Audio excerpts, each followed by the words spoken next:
अन्नमय कह। अन्नमय कोश कौन सा है?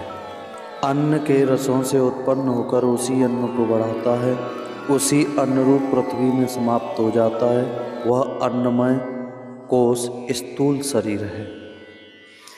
विस्तृत व्याख्या करते हैं कि मनुष्य का यह स्थूल शरीर ही अन्नमय कोश है, क्योंकि इसका निर्माण अन्न के रसों से हुआ है तथा अन्न से ही इसका विकास होता है तथा अंत में मृत्यु होने पर यह पुनः अन्नमय पृथ्वी में मिल जाता है।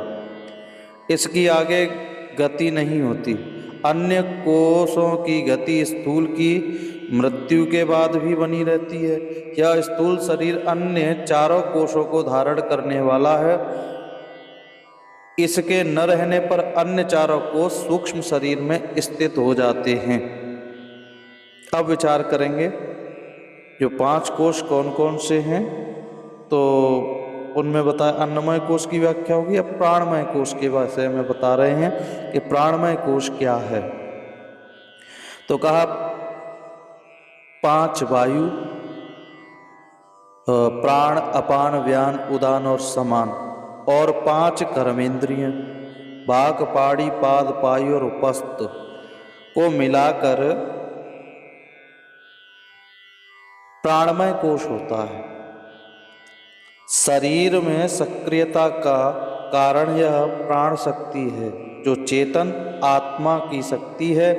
आत्मा की इसी शक्ति की सहायता से शरीर में चेतना का संचार करती है।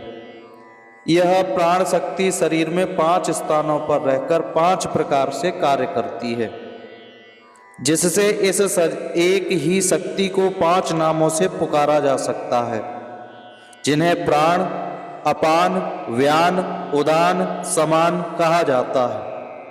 शरीर में 5 कर्मेंद्रियां वाक, हाथ, पांव, गुदा और लिंग, ये पांचों प्राण शक्ति से ही सक्रिय होकर के कार्य करती हैं और प्राण शक्ति के अभाव में ये निष्क्रिय हो जाती हैं।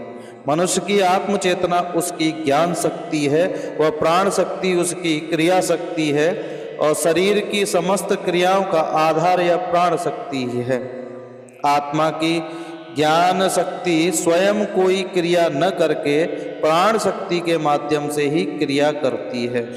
इसलिए 5 कर्मेंद्रियां व प्राण शक्ति मिलकर ही प्राणमय कोश कहा जाता है, क्योंकि बिना कर्मेंद्रियों के यह भी स्वयं कोई कार्य नहीं कर सकती।